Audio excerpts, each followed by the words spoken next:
Good morning once more. Esteemed ministers, ladies and gentlemen, it is my great honor to host the first of the two panels dedicated to the Western Balkans digitalization and cyber resilience.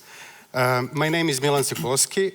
I am the senior cybersecurity expert at E-Governance Academy, and I'm also the project team lead for the EU Cyber Balkans project. Today with me, I have a very distinguished panel. Starting from our right side, Minister Stefan Andonovski, Minister for Digital Transformation of North Macedonia. Then Madam Enkelejda Muçaj, Deputy Minister of Infrastructure and Energy from Albania. We have Mr. Mladen Mrkaja, Assistant Minister of Security in Ministry of Security of Bosnia and Herzegovina, and Mr. Nikola Bićanin, Assistant Minister for Information Society and Information Security from Serbia. As the governments and economies in the region automate, as they digitalize, as they shift activities online, this exposes them all to various new dangers. So today at this panel, I would like us to discuss basically three issues. The first one is what is actually at stake. So first we will discuss how digitalized the economies and societies in our region really are, and how important are the new technologies for the region's development. Following on that, and in that context, I would like us also to touch today on to what extent is the cybersecurity a challenge to the region, but also to what extent does it open some new opportunities. And finally, as Minister Pakosta also said, cybersecurity relies on partnerships, and I would like us to finish today's panel with discussing on how can the region's partners, and most notably the European Union, effectively continue helping to secure the region's digital future. So I would like to open the first point and the first discussion with Minister Stefan Andonovski. So Minister Andonovski, you are the youngest minister in the government of North Macedonia. You are leading the newly established Ministry for Digital Transformation, and yet the ministry has a very ambitious agenda. So could you please reflect on what trends in new technologies application in public and private sectors in your country have you noticed since you took over your portfolio? Thank you very much, and good morning, everyone. Thank you for the invite here. What we noticed before coming into the government just 5 months ago is that the businesses were bridging the gap of digitalization. The citizens wanted to use digital tools. The coverage of the country is more than 88% with good internet coverage, one of the fastest in Europe, actually. But the government was lagging behind without critical focus on digitalization, sporadic interest, ad hoc projects that were in this realm. And the decision was taken to put digitalization as key priority of the country and of the new government, and hence the formation of the new Ministry for Digital Transformation. In order for it to be able to guide and coordinate the processes of digitalization in other fields throughout the government as well. With the new ICT strategy that we are drafting, we are focused on 4 key areas. First one is e-services for citizens. Second one is building the skills of the citizens in the public administration, employees within businesses and citizens in general. Third one is to focus on the economy, so to innovate and to work with the economic sector in order to build digital infrastructure, but also to help them innovate. And the fourth one is artificial intelligence and new trends and new Internet of Things approaches. Why I'm saying these 4 critical pillars, because they are part of our thinking towards digitalization of the country. That's why in the first 100 days we managed to increase the number of electronic services available on the national portal from 120 that were there to 200. Our ambition is to have at least new 100 services for 2025, but also digitalize the services people mostly use. Last week, for example, together with the Minister of Interior, we digitalized the citizenship certificate and the application for guns. And everybody would ask, why guns? You know, why is that the focus? Because we found out that 10,000 of our citizens were waiting on the Ministry of Interior to decide on its own when do they get, or if do they get a gun license, and it's a huge source of corruption for the government. That's why we wanted to tackle not only services but also corruption with this. I will speak and end maybe this part with my favorite project that we're looking forward in 2025. Together with Valerie, she's here with the Ministry of Digital Transformation of Ukraine.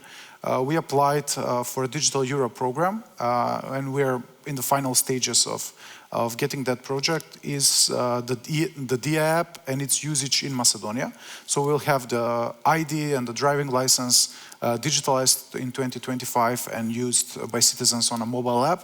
We hope to have the super app, so not only this ID and driving license, but also have the basic most used services present on the app. And I think this is something that I'm really looking forward. I think we can leave to citizens as something new that the government has done in the first 1 year of the mandate. And I hope that will start a snowball effect in which other ministries, other institutions, other sectors, jump in and start the processes of digitalization themselves. Thank you, Minister Andonovski. This is a lot of positive notes and positive vibes. But I would like now to call on Deputy Minister Muçaj. Albania has been mentioned yesterday, among other places, by Mr. Harry Cocker, the US National Cyber Director, as a country whose digital infrastructures were already a subject to an unprecedented attack. So what effect did this have on digitalization processes in Albania and the adoption of new technologies in the government and economy? Did it make you more hesitant to digitalize or actually not? Thank you very much, Milan. Dear colleagues of the panel and esteemed audience. For Albania, obviously, did just cause the other effects, the counter effects, obviously. Just because the Albanian government, since 10 years, in a very prominent way, has been already committed in, let's say, engaging in a process of digitalization which is firm, very well grounded on arguments and on the why we should really go ahead. And the fact that we have been under these attacks just proved the fact that the level under which the digitalization of the public services in the country has been, very prominent to any force or the attackers on the side in order to have that effect that they were wishing for in order to wipe out our systems and, let's say, let the government shut down. On the contrary, not only our reaction has been firm, but especially our internal convincement that what we have to do in order to really, let's say, structurally, as a matter of systems, but operations and cybersecurity structure and, let's say, under operational level, as well as capacities that we need to build is such, and it is increased. As a matter of fact, we have had the chance to discuss with various partners today. We have and are, let's say, a very intense, partner in discussion with the European Commission in all the occasions that we are having with the Commission in whatever framework, in saying that not only the global the governance framework for Albania has been set at the utmost of the compliance and harmonization with the EU standards, because we believe that digital single market should be an achievement and a target not only for the EU countries, but the Western Balkan countries here present. And we would love to see practical steps ahead while we are doing our homework, let's say, and trying to prove to be that partner which is, and let's say, having harmonized standards, not fragmentized one, as one of the issues which is raised. So trying to have that standardized framework on which to build operations which are bringing to our reality already in the governmental services more than 1,200 services online. Just to give let's say, a number, which amounts to 95% of the services provided online nowadays, and there is an interoperable system which is backing up the services, the Albania, which is already provided, let's say, in all the mediums to the Albanian citizens and private entities. in exchange of 54 institutions which are providing, let's say, a quantity which is going to, and let's say applicants which are going more than 3 million already as part of the system. So under this perspective, what we can talk about digitalization is that level of maturity which, even in discussions that we're holding, serves as a very grounded basis for the next steps, which is harmonization, joint actions with the European under-institutional level, and especially looking forward to something which really sees the Western Balkan countries as very reliable partners in all the levels of the digitalization, let's say, products as such. So thank you very much for giving us this opportunity to share with colleagues and peers about these developments of our country. Thank you very much. Thank you, and it's very encouraging to hear that you are not disencouraged, but on the contrary, that you actually see the digitalization and continuing to invest in it as a pivotal element of the development and even European integration. I would then follow to the question to Assistant Minister Mrkaja. How Bosnia and Herzegovina has made significant strides in digitalization over recent years as well. So could you share an overview of the current state of digital transformation in Bosnia and Herzegovina, and maybe speak to us about some of the key initiatives that have been implemented to drive the progress of Bosnia and Herzegovina, and what is the state of affairs? So, thank you for giving me the floor, and I would like to greet you all, my colleagues in panelists and audience. Driven by progress in the fields such as artificial intelligence, blockchain, and information and communication technology, the applications of the new technology in the both public and private sector in BiH is witnessing significant trends. These technologies are reshaping operational efficiency, enhancing service delivery, and fostering innovation across various domains.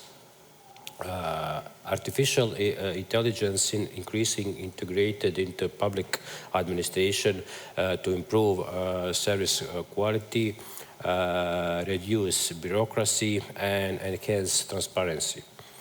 In the private sector, AI optimizes supply chain and customer communications.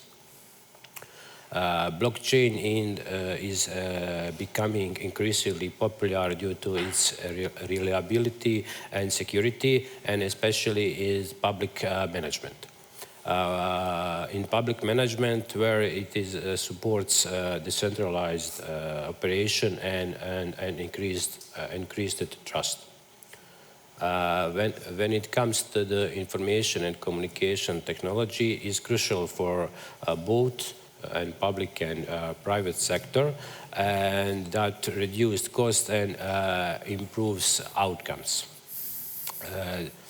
The application of the new technology, despite its expressed positive side, unfortunately has its negative side. Numerous illicit behavior is enabled by using a new technology. The most common cyber attack in BiH are almost the same as the other country in the region in the EU. The most significant of them is phishing attacks on individuals, DDoS attack to the institutions, resulting in the website being unavailable to legitimate users, ransomware attacks, and spread of fake news in BiH. Bosnia and Herzegovina is striving to achieve EU standards and best practices in the field of the digitalization and cybersecurity, but like in the most other fields, BiH is facing with the great challenge when it comes to development and legislation and capacity building when it comes to the implementation of the new technology and cybersecurity. Thank you, Mr. Mrkaja. I mean, it would be expected that you, coming from the Ministry of Security, also carefully reflect on the challenges but also I'm glad that you have mentioned the opportunities, even those related to the new governance structures, as using the decentralized technologies such as the blockchain technology for the governance in a country, in the public sector. Mr. Bićanin, I would now turn to you. As Serbia is often praised for its successes in digitalization of government services, but also because of its increased digital economy and increased importance of the digital economy. So could you share with us, is the momentum of digitalizing the infrastructures in Serbia still ongoing? And where does Serbia stand in this regard today? Yes, of course. First of all, thank you. This is the first time that the Ministry of Information and Telecommunication has his representative on this important digital summit. So, in the beginning, I would like to highlight one important thing. In Serbia, the fastest growing economic field is ICT. So, for example, in the first 9 months of 2024, export of projects and services in ICT field reached a value of 3 billion euros, which is an increase of 20% comparing to the same period of the last year. So with this result, we expected to reach a value of 4 billion euros at the end of this year. So we are satisfied and at the same time concerned because we need to keep up with that positive results, and we see digitalization, continue of digitalization as a key role for doing that. So in public sector, we are now focused on digital government initiative, such as e-government services, and that means digital platform, for instance, digital identity, e-tax, e-health, recently e-agrar, which aim to improve service delivery to our citizens. So regarding e-government activities, I would like to say that today we have more than 2.5 million registered users, and they use more than 100 of electric services. So maybe it's not the result that we can promote here in Estonia, because Estonia is, I think, if not, I think it's the best country in the world in that field. So all that shows us that Serbia continues to pay attention on digitalization, especially in the e-government. So that by spreading that activities and by national project with building broadband communication infrastructure in rural area where operators commercial don't have their interest, but the state, the government has their interest, because we have a motto, never left anyone behind us. And by implementing national program of improving digital skills, we will further strengthen digital infrastructure in our Serbia. So after focusing of e-government services, which is comparable to some of EU member states with results, now we are focusing, our focusing is on our artificial intelligence and bioengineering. So artificial intelligence, digitalization, the answer is State Data Center in Kragujevac.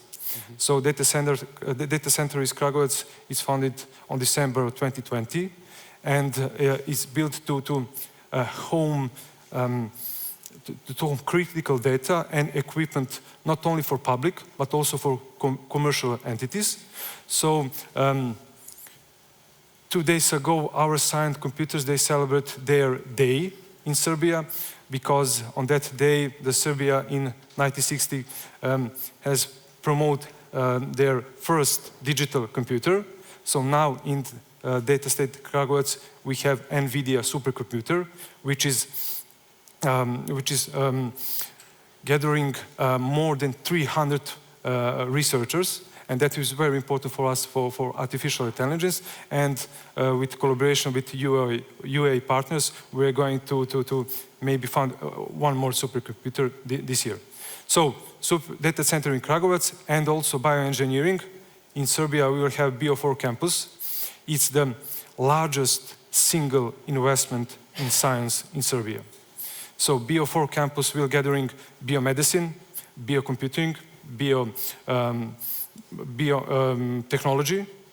So the BO4 campus is going to finish by 2026. And I will also mention that Serbia is chair global partnership on artificial intelligence and in the next 2 years. And summit 2024 will take place in Belgrade on 3rd December. So I will take this opportunity to call everyone to take participants in that important events. Thank you very much. This is a really inspiring overview of different fields, actually, where new technologies and digitalization work very much hand in hand with the development and strongly support the development. So maybe to use the analogy of Estonian Prime Minister yesterday, that we should run twice as fast in the race of new technologies and digitalization. I'm happy to see that the region is running twice as fast, but also building on the same analogy, I would like now to pose a question. Is then cybersecurity seen as a brake for this running? Or is it a slowing factor? Or is it maybe a crucial element for development, just like brakes are a crucial element for building any kind of fast car? You cannot build a reliable fast car if you don't have good brakes. I would like to ask you, I know it's a big topic, but maybe just to quickly reflect in the panel, what would you see as the key challenges and what would you see as the key opportunities for digitalization and digital development related to cybersecurity in your respective countries? So maybe now we could turn the direction of the panel around. So maybe Mr. Bićanin, you can start. Okay, I will start with the statistic of cyber threats in Serbia. So in 2023, we had an increase of 40% comparing to the 2022. And we continued with that trend in 2024. So it's not shows that our cyber defense is weak.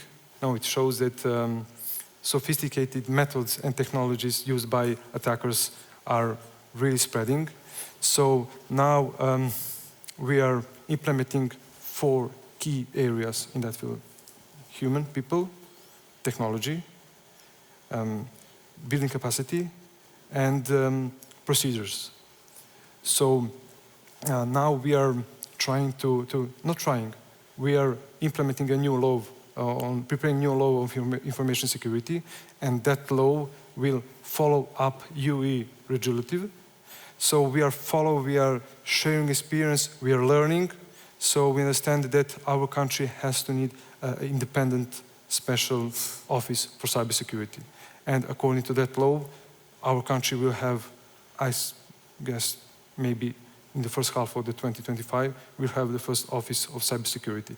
And that means that on the one place, we can gather all key institutes in Serbia. Now we have ministry, office for ICT and e-government, and national CERT as a response team. So in 2025, we will have one place to unite, collaborate, and to react and respond on incident of cybersecurity. So yes, you're right, digitalization and cybersecurity are connected topics. So as country adopts advanced technology, you must be, raise awareness and knowledge of cybersecurity. So we are doing really now legislative things in order to improve cybersecurity environment, and International Telecommunication Union has ranked Serbia as one of our role model country according to the Cybersecurity Global Index. So International Telecommunication Union, they have 4 key value. One is legislative, the second is technical measures, organized measures, capacity building, and on the end, international cooperation. So in all 5 fields, Serbia is recognized as a role model among other countries. Thank you. So it's also encouraging then to hear that actually the capacities are built up and consolidating when it comes to cybersecurity in parallel to digitalization. Mr. Mrkaja, what about Bosnia and Herzegovina? So, cybersecurity risk presents significant challenge across various sectors or domains. Some of technical challenge are evolving threats. Cyber attacks use advanced persistent threats and social engineering tactics, often overcome of existing defenses. Emerging technologies, the rise of the IoTs and cloud computing has expanded attack surfaces and complicated security measures. And of course, data protection, protection of sensitive data against breach remains a critical concern, particularly in the industry. Some of organization challenge are employing trainings and strategic planning.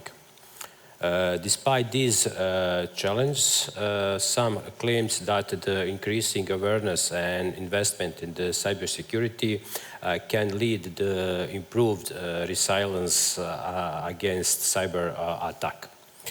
However, the dynamic nature of the cyber threats continues to pose a huge obstacle for organizations around the world. In B&H, we have the same cybersecurity challenge as the other country and EU. Some of them is lack of the cybersecurity awareness among the citizens and particularly among the decision makers in the B&H in the main problem. Outdated IT infrastructure and technology makes public institutions and private company vulnerable to cyber attacks, and many public institutions and private organizations in B&H still use outdated IT infrastructure, unfortunately. Insufficient cyber legislation is very challenged in the B&H, and lack of the qualified the experts for cybersecurity is also the problem in B&H and in the region. Lack of the cooperation and coordination between different sectors, institutions and countries in the region makes it difficult to effectively facing with the cyber threats and sharing information about the cybersecurity incident in BRH. Thank you, Mr. Mrkaja. It is a lot to take in and a lot of things to consider. But also it's encouraging to know that the efforts are made to actually go towards addressing the list. And Ms. Muçaj, Albania is well recognized in the region as a country which have really invested significantly into developing cybersecurity capacities, and I'm pretty sure we'll have more opportunity also to hear about that in the next panel.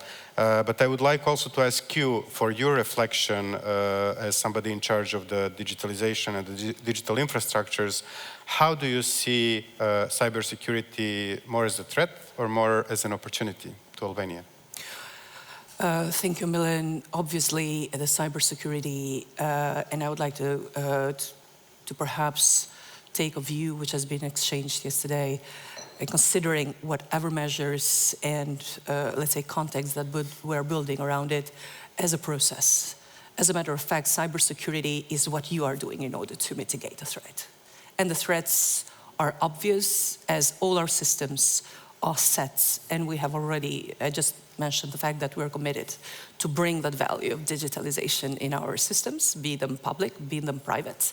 And as a matter of fact, we would like to even use the instruments which under European level, but also internally, we're building in order to provide that sort of capacity to the private sector in order to build that the so-called digital economy, that added value which is needed in our economies due to the advent of the new technology, be them as artificial intelligence to be used in all the sectors. In Albania, we believe would, let's say, harness a lot of possibilities, especially in different important sectors such as energy, telecommunications, agriculture, because there are a lot of industry.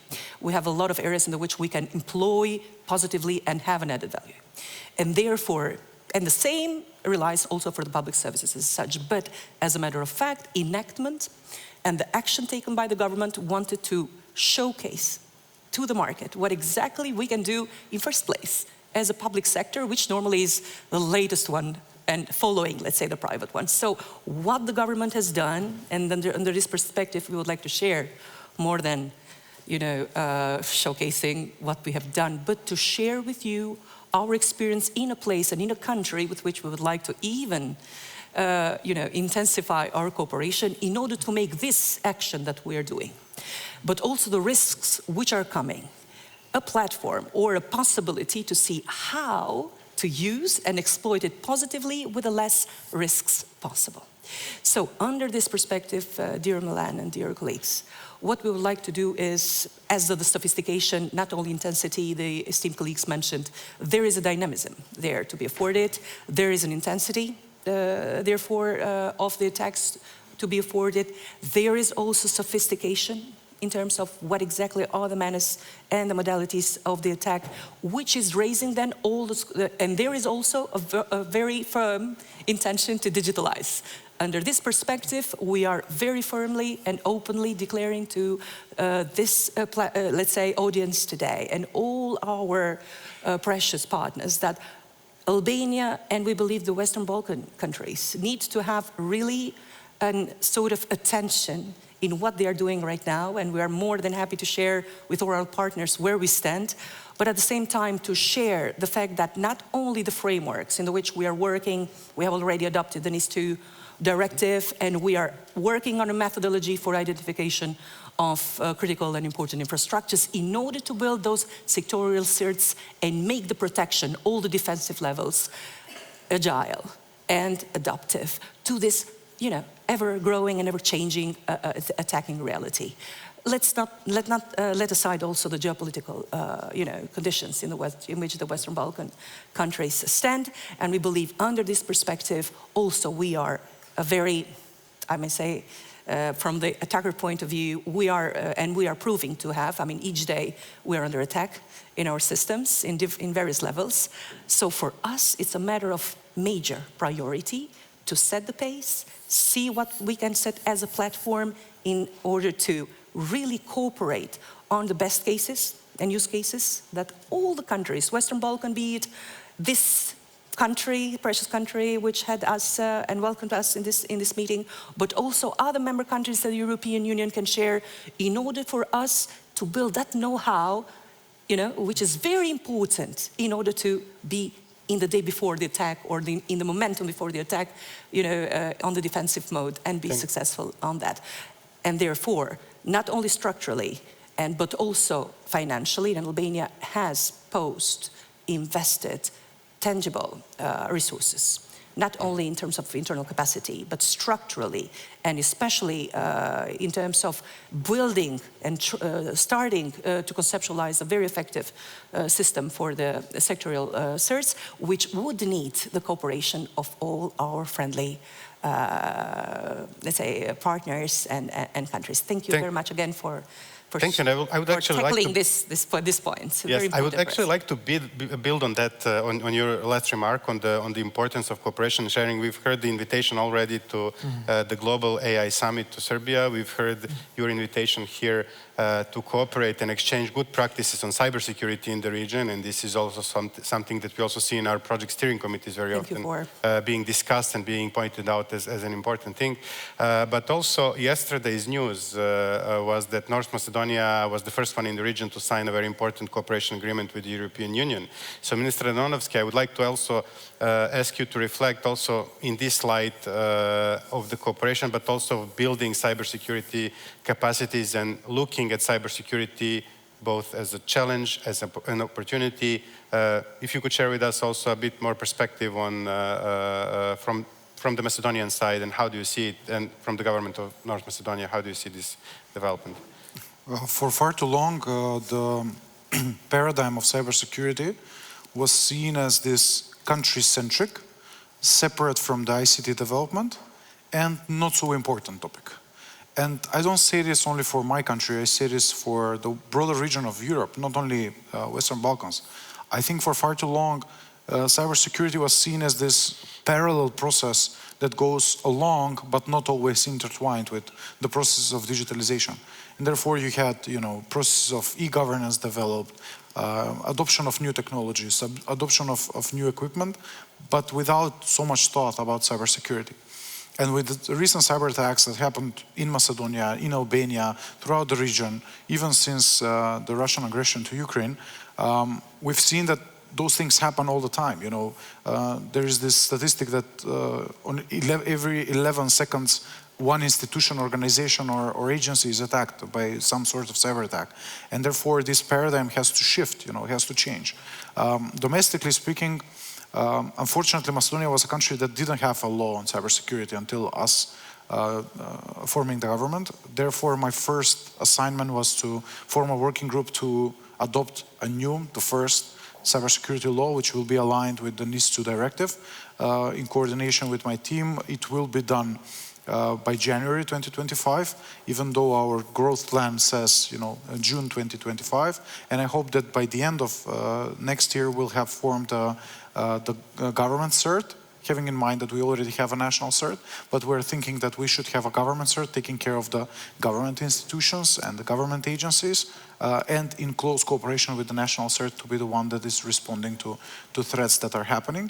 You mentioned the question of opportunities. Yesterday, our foreign minister signed a security and defense partnership with the European Union as the first country in the region that signed that sort of partnership.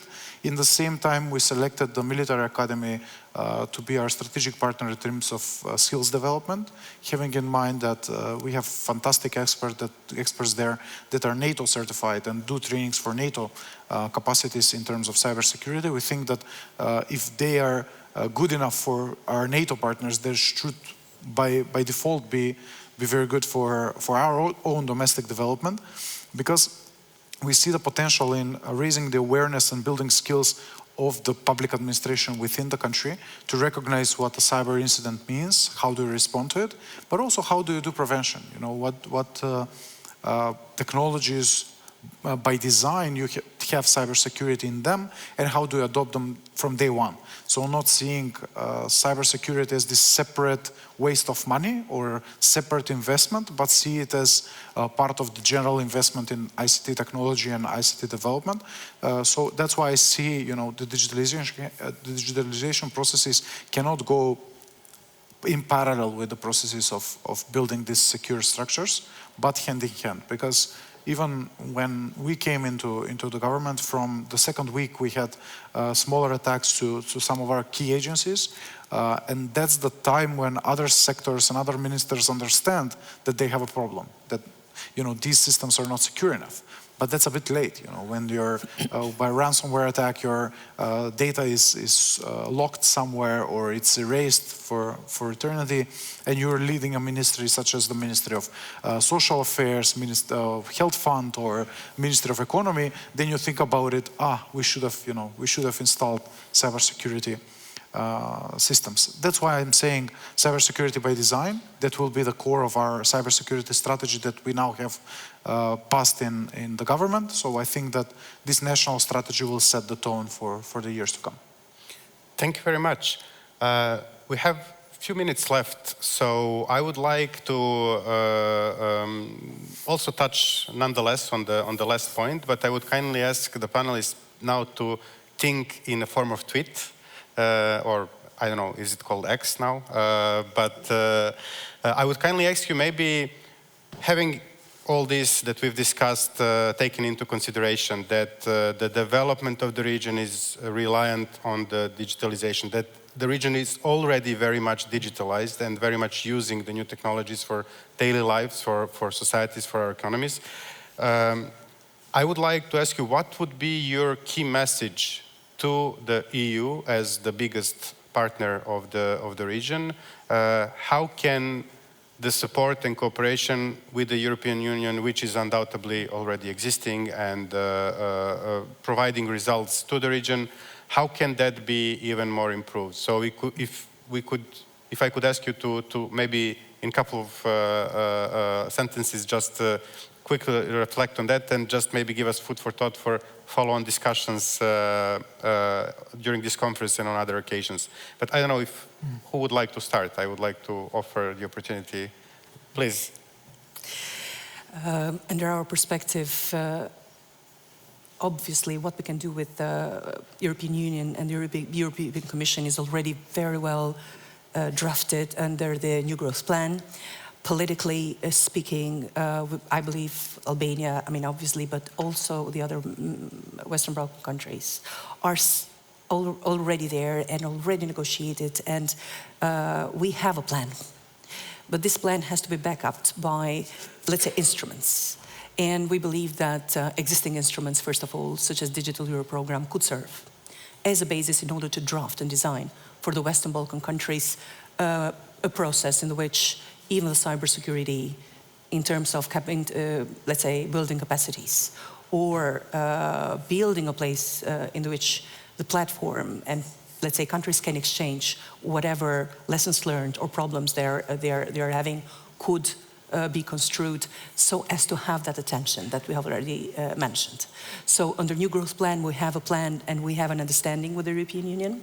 And in this perspective, we acknowledge and recognize that there is an understanding over there. But action is needed in order to see what exactly under the existing instruments we know, finances, asking for resources, human resources, could be a challenge for whoever is going to, let's say, have an eye on the Western Balkans. But we believe that there are instruments and we can design processes, agreements in the Western Balkan countries, for example, under digitalization and cybersecurity in per se, which may be there in a more effective and facilitated way. So existing instruments as modality to go ahead with the processes for this issue. Thank you, Milan, once again. Thank you. So there is something to build on. What would be your reflections? I don't know who would like to go next. With you, Nikola? It's hard to explain that in a few sentences. Yeah? So I would like to say that the European Union has been a crucial partner in supporting Serbian digital and cybersecurity advancement. So through initiatives like IPA, the EU provides critical funding and what is most important for us, technical expertise for projects aimed to increase digital infrastructure and public services. So thanks for EU on the project for the implementation of the ISO 27000 standard in Serbia through IPA, which was an important step in strengthening information security in our country. So by implementing that standard, organizations in Serbia improved the protection of their information, reducing the risk of cyber attacks and other security incidents. Also, organizations that implement that standard became more competitive in the market. So they demonstrate committed to data security, and which is important to international partners and for investors. So at the end, the project helped Serbia move closer to aligning to European legislation, especially in the areas of data protection and information security. So how could the EU support help? I think the EU must continue to be a key role in knowledge transfer and providing access to best practices and expertise through training programs and workshops. So, thank you. So you're also reflecting there are existing mechanisms which can be useful, but the knowledge, transfer of knowledge and experience is something that should be accented further. Mr. Mrkaja, would you like to add a few words? Yeah, the Ministry of Security of BNH is in the process of staffing CERT, and also in the process of the drafting the comprehensive plan for operational and functional established CERT in BNH. We also plan to establish a CERT network as umbrella coordinated body in BNH.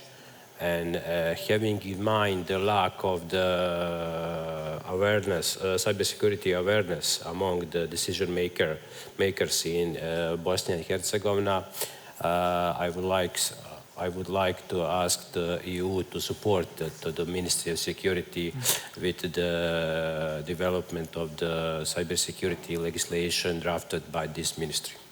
Thank you. So again, the transfer of knowledge and transfer of experience would also be beneficial using the existing channels.